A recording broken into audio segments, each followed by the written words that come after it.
I'm Aaron Baker from PhoneDog.com, and it's part 2 of a dogfight battle between the LG Nexus 5 and the HTC One. They're both awesome Android phones, but it's a dogfight, so one, and only one, can win. In part 2, we'll find out just which device that is, so stick around. Is it the Nexus 5 or the HTC One? We'll find out, starting right now.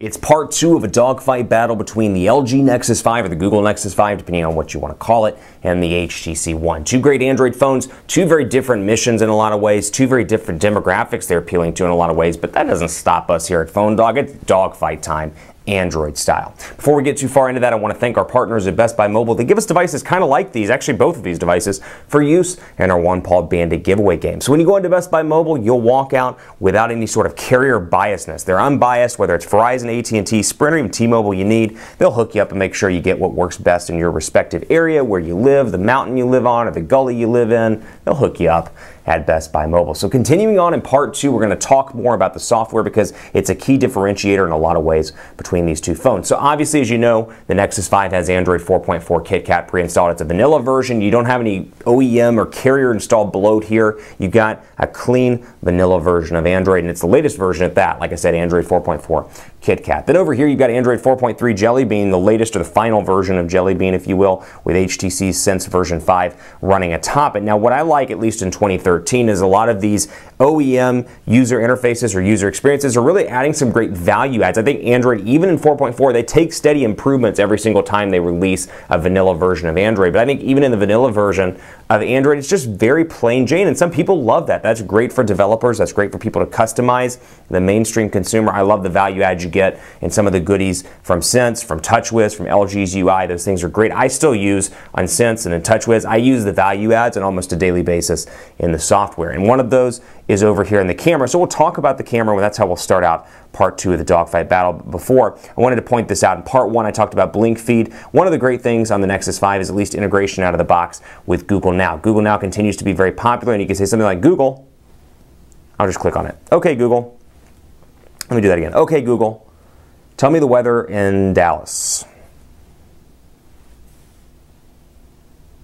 And of course, you can see the weather in Dallas. I have the sound turned off so it didn't speak it to me, but I can go through here and change things around. I can send text messages, so really robust integration here through Google Now. And of course, this is accessible very much like Blink Feed by swiping to the left by default. Now you can turn this off if you'd like to. You can customize it and make it your own as well. Add things in like biking and driving directions, and I can come in here, check my reminders, and I can go into settings as well if I don't want it and turn it off and get rid of Google Now, and then you won't have that to the left if you don't want it. So that said, a nice little integration there with Google Now. But looking at things like camera, you do get some great value adds. One of my favorite things in the HTC One, HTC Zoe capabilities, and we'll talk about that by going into the cameras of the respective devices. Then we'll kind of loop back into some of the software stuff. So 8 megapixel camera here, optical image stabilization, 4 ultra pixel camera over on the HTC One, with 1080p HD video recording capabilities. So we'll take a look at the cameras here just by doing some sample shots right here live on camera as we're talking, and you can see a nice little camera all around here, a little bit slow on the shutter speed. They say they're going to fix that in software updates, at least that's the rumor, and you can see the on-screen buttons here you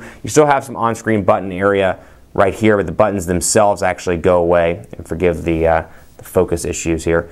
The on-screen buttons actually go away when you're in things like camera, when you're in YouTube and more, and then of course it rotates right back into that area. So we'll go back into camera here just to take a look. 8 megapixel camera, like I was saying, HDR capabilities, and again a very plain, if you will, user interface here in terms of the camera. You've got HDR capabilities here, your settings, but again very plain and minimalistic. Some people love that. I think mainstream consumers are going to find this to be a bit confusing, considering the fact that this is now being sold in carrier stores, and Google with the Nexus program does want to expand it out a little bit more. But overall, images look pretty decent on this device. Now let's take a look over here on the HTC One. We'll flip the Nexus around and take a look at it and let it focus in. I can snap some stills. Boom, boom, boom. And you know what, just for sake of this, I'm going to show you HTC Zoe, where, for example, I can turn that on and I can take a quick 3-second video. So you can hear me talking, you see the red here filling it up. And I've talked about this extensively on video, so forgive me if you've already seen this. But we'll take a couple of these here, just looking at the video of the Nexus 5. Very, very pretty all around. And I'll turn it off and shoot a couple of images just around my office here. We'll go through, and you can see just, taking a couple quick pics here.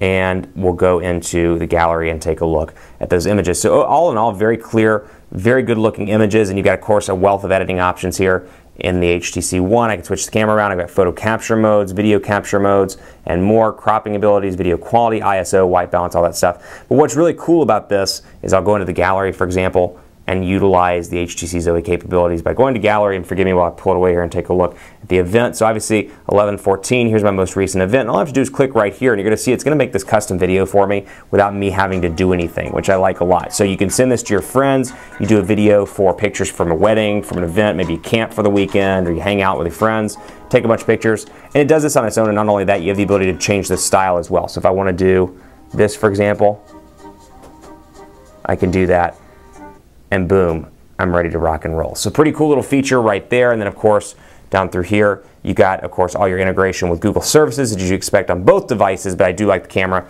on the HTC One. Despite having 4 ultra pixels, the image quality on both of these devices is very nice all around. So let's take a look at software and kind of dive in depth a little bit more there, because you are seeing some differences here between HTC Sense, and then, of course, I'll pull that down so you can see between the two, between HTC Sense and vanilla Android. So obviously the look and feel is a little bit different here. In Android 4.3 on the HTC One, you do have your physical battery percentage up there, as opposed to the arbitrary thing that you still, even in Android 4.4 out of the box, you don't have a physical battery percentage indicator. So a little something to keep in mind there. On-screen buttons, obviously physical buttons here, back and home. Home doubles up as Google Now, and if I double tap it, it brings up my recent applications. So you can see just HTC's configuration of recent apps versus stock Android or vanilla Android's configuration of recent applications. So just very much a different look and feel all around on this device as opposed to stock Android. Depends on what you like. I find the Zoe features to be very nice, the blink feed features to be very nice on the HTC One as well. And of course, you can add up to 5 home screens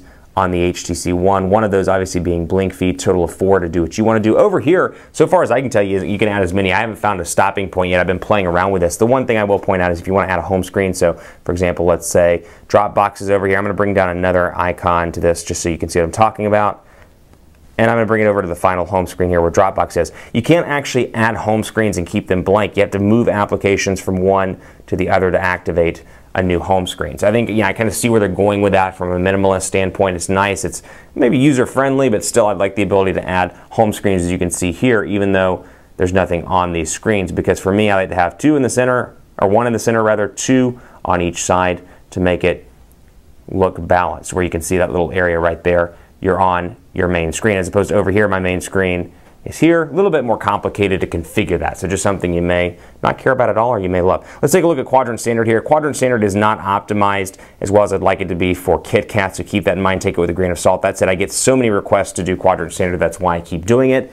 So again, take it with a grain of salt. The biggest issue with the Nexus 5 battery life. This thing, from a battery perspective, not the best in the world. 2,300 milliamp hours. HTC's done a phenomenal job of maximizing the battery via software in the actual device itself, and I find the standby time to be quite nice over here. A little bit challenging over on this device. Would love to have seen a bigger battery, given the fact that it's got a full 1080p HD display that's around 5 inches on the LG Nexus 5. So keep that in mind. Battery life for me, I get about 10 hours or 9 to 10 hours of moderate use over here. I get a little bit more on the HTC One. Nothing comparison to, for example, the G2 or the Galaxy S4, the Note 3, or some of these other devices with large batteries, but still, I do get a couple of hours more thanks to the software optimization over on the HTC One. So we'll proceed forward and take a look. 12,219, 8,499. Obviously, this has a Snapdragon 800 chipset in it, so keep that in mind, or CPU rather. Keep that in mind. This is not optimized, but still, those are the raw numbers in case you'd like to see them. So great things about both devices over here. It's really going to boil down to personal preference and what you want. Obviously, a huge following behind the Nexus line of devices, and there's a lot to like with 4G LTE connectivity. It brings the Nexus line up into the echelons of the other high-end Android devices on the market, be it the HTC One, Galaxy S4, Note 3, G2, Moto X, all these different devices on the market. That said, a winner has to be declared in the dogfight, and when you look at a winner, you keep everything in mind, the overall experience, the overall value of the device itself. The winner of this, and for a lot of different reasons, as much I'll just dive right into it. The winner of it is the Nexus 5 for a couple of reasons. One, the price point is fantastic, and even though I think the software is far greater, the experience you get is far better on the HTC One, I can't ignore the price point of this device. $350, you get LTE. If you're on 3 of the 4 nationwide carriers, you get a quad-core CPU. I think there's a lot of work to do between vanilla Android, but keeping the whole package in consideration just by a narrow little bit, the Nexus 5 wins. What I love about the HTC One, HTC Zoe, blink feed's fantastic. There's a lot to like over on this device, and I like what Sense 5 has done atop Android. That said, this price point, you just can't beat it over on the Nexus 5 for what you get. So in terms of a bang for the buck, combined with features, Nexus 5 does win. Keep it locked on PhoneDog.com for more. I'm on Twitter at PhoneDog_Aaron. We'd love to hear what you think of this dogfight. Let me know, and let me know which device you like the best. Thanks for watching. I'll see you next time.